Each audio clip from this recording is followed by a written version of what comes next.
बिस्मिल्लाहिर्रहमानिर्रहीम। अस्सलाम वालेकुम माय यूट्यूब फैमिली। आज मैं आप सबके साथ रमज़ान स्पेशल में एक बहुत ही ज़्यादा मज़े की रेसिपी लेकर आई हूँ, जो कि है चिकन टिक्का पार्सल। बहुत ही आसान सी रेसिपी है और जो कोई भी खाएगा ना वो आपकी तारीफ़ ज़रूर करेगा। मिनटों में ये ख़त्म हो जाएंगे, इतने ज़्यादा ये मज़े के बनते हैं और बनाना भी बेहद आसान है। तो सबसे पहले हम बोल में ऐड कर देंगे बोनलेस चिकन के पीसेस। इसमें ऐड करेंगे कश्मीरी लाल मिर्च पाउडर। इसके बाद इसमें जाएगी तीखी वाली लाल मिर्च पाउडर। अब हम ऐड करेंगे यहाँ पे चाट मसाला। इसके बाद हम इसमें ऐड कर देंगे टिक्का मसाला, या फिर आप कोई सा भी चिकन मसाला भी यूज़ कर सकते हैं, तंदूरी मसाला भी यहाँ पे डाल सकते हैं। मैंने ये टिक्का मसाला लिया है। अब हम इसमें ऐड कर देंगे कसूरी मेथी, जिसे मैंने हल्का सा तवे पे ड्राई रोस्ट कर लिया है। इसके बाद इसमें ऐड करेंगे नमक टेस्ट के हिसाब से। साथ ही में इसमें ऐड करेंगे अदरक और लहसुन का पेस्ट। अब हम इसमें ऐड करेंगे 2 चम्मच दही। सारे इंग्रेडिएंट्स की लिस्ट आपको नीचे डिस्क्रिप्शन बॉक्स में मिल जाएंगे, तो आप वहाँ से ज़रूर चेक कर लीजिएगा। और अब हम सारी चीज़ों को अच्छे से मिक्स कर लेंगे। और अगर आपके पास थोड़ा टाइम है ना, तो आप इसे घंटे 2 घंटे के लिए मैरिनेट करके छोड़ दें, या फिर एक रात पहले भी मैरिनेट करके फ्रिज में रख सकते हैं, उससे ये और ज़्यादा टेस्टी बनता है। लेकिन मैं यहाँ आज इसे तुरंत बनाने वाली हूँ। तो ये देखिए चिकन के सारे पीसेस पे मसालों की अच्छी सी कोटिंग आ गई है। यहाँ पे ये रेडी हो गया। आप चाहे तो इसे घंटे 2 घंटे के लिए रख सकते हैं। तो चलिए हम इसे कुक करने की तरफ चलते हैं। मैं इसे तुरंत बनाने चाह रही हूँ। सबसे पहले पैन में हम तेल गरम करेंगे। मैंने यहाँ पे सरसों तेल लिया है, आप कोई सा भी ऑयल यूज़ कर सकते हैं। इसे अच्छे से हम गरम करेंगे पहले। और अगर आपको वीडियो थोड़ी सी भी अच्छी लग रही हो तो प्लीज़ एक लाइक देकर मोटिवेट करें। तो यहाँ पर सारा जो चिकन हमने मैरिनेट करके रखा था ना, तेल गरम होते ही हम इसमें ऐड कर देंगे। जितना भी मसाला लगा है वो भी हम इसमें डाल देंगे। और जब आप पैन में चिकन के पीसेस ऐड करें ना तो फ्लेम आप लो पे रखें। और जैसे ही थोड़ी देर बाद चिकन और दही सब अपना पानी रिलीज़ करे, तो फिर आप फ्लेम को ना मीडियम पे करके इसे पका लें। क्योंकि हमने यहाँ पे बोनलेस चिकन के पीसेस लिए हैं और छोटे छोटे कटे हुए हैं, तो इन्हें ज़्यादा टाइम नहीं लगता है कुक होने में, बहुत ही जल्दी ये कुक हो जाते हैं। तो अच्छे से हम इसे मिला देंगे और कम से कम 1-2 मिनट के लिए हम इसे बिना कवर किए पकाएंगे, इस तरीके से चलाते हुए। और अब हम इसे कवर करके छोड़ देंगे पकने के लिए, जब तक कि पूरा जो चिकन है वो टेंडर नहीं हो जाता। तो ये देखिए यहाँ पर जो चिकन है वो अच्छे से पूरा पक गया है। बहुत ही ज़्यादा ये टेम्पटिंग लग रहा है। आप देख सकते हैं इसका कलर भी कितना ज़्यादा प्रिटी है। देखिए चिकन अच्छे से बिल्कुल गल गया है, कुक हो गया है। ये देखिए कितना ज़्यादा टेम्पटिंग लग रहा है। आप देख सकते हैं मसालों की बहुत ही अच्छी सी कोटिंग आई है चिकन के ऊपर। इसे हम ठंडा करके डाल देंगे मिक्सिंग जार में, और अब हम इसे पल्स मोड पे ग्राइंड कर लेंगे। आप चाहे तो इसे चॉपर में भी श्रेड कर सकते हैं। हमें यहाँ पे बेसिकली इसे श्रेड करना है, तो मैंने मिक्सर में कर लिया है पल्स मोड पे। अब हम इसमें बाकी की चीज़ें ऐड करेंगे। तो मैंने यहाँ पे आधा मीडियम साइज़ का शिमला मिर्च लिया है, बारीक कटा हुआ। इसके बाद इसमें जाएगा 3 टेबल स्पून मेयोनीज़। और अब हम इसमें ऐड करेंगे चीज़। तो यहाँ पर ये मैं पिज़्ज़ा चीज़ यूज़ कर रही हूँ। और अगर आप चाहें तो आप चीज़ इसमें से स्किप कर सकते हैं, बिना चीज़ के बनाना चाहे तो भी ये बन जाएगा।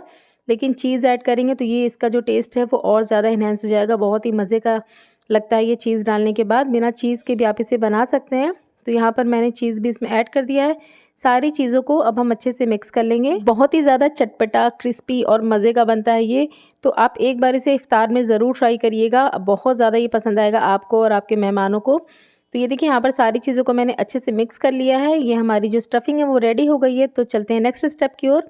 तो अब हम यहाँ पे इसका एक गम रेडी करेंगे इसे चिपकाने के लिए। तो मैंने यहाँ पर बोल में 3 चम्मच मैदा ले लिया है। इसमें हम थोड़ा सा पानी ऐड करेंगे और इसका ना हमें पेस्ट जैसा बनाना है, गाढ़ा सा।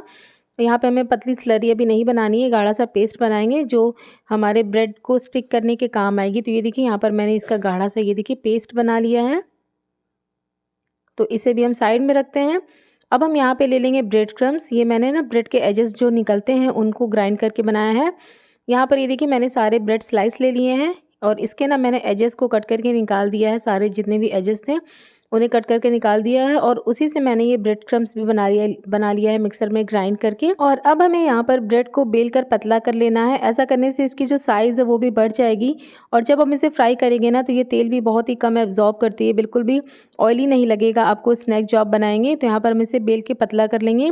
और इसके लिए ना आपको ताज़ी ब्रेड लेनी होगी। और अगर आपका ब्रेड टूट रहा हो इसे बेलने पे, तो आप उसे ना पहले हल्का सा स्टीम कर लें, गर्म पानी में स्टीम कर ले उसे। तो उससे ये गर्म हो जाएगी, तो फिर बेलने में ये टूटती नहीं है। और यहाँ पर ये देखिए मैंने इसे बेल लिया है। अब हम इसे बीच में से इस तरीके से कट कर लेंगे। और अब हमने जो यहाँ पे पेस्ट बनाया था ना मैदे का, वो हम इसके कॉर्नर कॉर्नर पे इस तरीके से लगाएंगे ब्रश की हेल्प से, या फिर आप फिंगर से भी लगा सकते हैं। और इसके बाद हमने जो स्टफिंग बना के रखी है वो यहाँ पे रखेंगे। तो 1 चम्मच ही आप रखिएगा, मतलब कि 1 टेबल स्पून, इससे ज़्यादा मत रखिएगा, क्योंकि जब ये फ्राई होते हैं ना तो ये पॉकेट्स ना फूल जाते हैं, तो आप इसे पहले से ही ज़्यादा भर देंगे तो ये फट भी सकता है। तो 1 स्पून, ये देखिए 1 टेबल स्पून इनफ होता है इतने के लिए। अब हम इसे इस तरीके से पैक कर देंगे। और अगर आपको वीडियो थोड़ी सी भी अच्छी लग रही है तो प्लीज़ एक लाइक देकर मोटिवेट करें। तो यहाँ पर एक रेडी हो गया। इसी तरीके से हम बाकी के भी बना लेंगे। देखिए इस तरीके से बाकी के भी हम पार्सल को बना लेंगे। और यहाँ पे जो मैदे का पेस्ट बच गया था ना, उसी में मैंने थोड़ा सा और पानी ऐड करके उसे पतला करके यहाँ पर स्लरी बना ली है। मैंने इसमें 2 चम्मच मैदा भी और ऐड किया था, क्योंकि कोटिंग में थोड़ा ज़्यादा लगता है स्लरी। तो मैंने इसमें 2 चम्मच मैदा, थोड़ा सा पानी ऐड करके इस तरीके की पतली स्लरी बना ली है। आप चाहें तो ब्रेड पार्सल को ऐसे ही फ्राई कर सकते हैं, लेकिन इसे और ज़्यादा अगर आप क्रिस्पी बनाना चाहते हो तो आप ये वाला स्टेप करें, ब्रेड क्रम्स में से कोट करने वाला। वरना आप चाहें तो सिंपली उसे सिर्फ ब्रेड में स्टफ़ करके भी उसे फ्राई कर सकते हैं, जैसा कि ब्रेड रोल वगैरह हम फ्राई करते हैं ना ब्रेड में स्टफिंग को भर के, वैसे भी कर सकते हैं। लेकिन मैं इसे यहाँ पे एक्स्ट्रा क्रिस्पी बनाना चाह रही हूँ, इसलिए मैंने इसे मैदे की स्लरी में डिप करके यहाँ पे ब्रेड से कोट कर लिया है, ब्रेड क्रम्ब से। तो ये देखिए एक हमारा रेडी हो गया। इसी तरीके के बाकी के भी हम रेडी कर लेंगे। तो यहाँ पर ये देखिए सारे पार्सल को मैंने अच्छे से ब्रेड क्रम्स में कोट कर लिया है और ये फ्राई करने के लिए बिल्कुल रेडी है। और आप चाहे तो इस स्टेज पे इसे फ्रीज़ भी कर सकते हैं, या आराम से महीना 2 महीना चल जाता है। तो फ्रीज़ करने के लिए आप इसे इस तरीके से किसी भी एयर टाइट कंटेनर में या फिर जिप लॉक बैग जो आते हैं उसमें डाल दें, और इस तरीके से आप इसे फ्रीज़ कर सकते हैं। तो मैं यहाँ पे इसे थोड़ा सा फ्रीज़ करने वाली हूँ, पूरा मैं फ्राई नहीं करूँगी, बस थोड़ा सा फ्राई करके दिखाऊँगी आप लोगों को। और बाकी का मैं फ्रिज में रखने जा रही हूँ। तो यहाँ पर ये देखिए जैसे ही तेल अच्छा गर्म हो जाएगा ना, तब आपको इसमें ये पीसेस डालने हैं। अगर हल्के गरम तेल में डालेंगे ना तो हो सकता है ये तेल को एब्जॉर्ब कर लें, पी लें अपने अंदर। तो तेल जब अच्छा गर्म हो जाए तो आप इसमें इसे डालें और मीडियम फ्लेम पर आप इसे फ्राई करें, दोनों तरफ से पलटते हुए, जब तक इनके ऊपर बहुत ही प्यारा सा गोल्डन ब्राउन कलर नहीं आ जाता। और अगर आपको वीडियो थोड़ी सी भी अच्छी लग रही है तो प्लीज़ एक लाइक देकर मोटिवेट करें। तो यहाँ पर ये देखिए अच्छे से ये फ्राई हो गए हैं, प्यारा सा कलर आ गया, तो इन्हें निकाल लेते हैं। तो ये हमारे बहुत ही ज़्यादा टेस्टी और मज़े के चिकन टिक्का पार्सल बनके रेडी हो गए हैं। आप भी ज़रूर ट्राई करिएगा, आपको बहुत ज़्यादा ये पसंद आएंगे। वीडियो अच्छी लगी हो तो लाइक और शेयर करना बिल्कुल भी ना भूलें। मिलते हैं एक और नई रेसिपी के साथ, तब तक के लिए अल्लाह हाफिज़।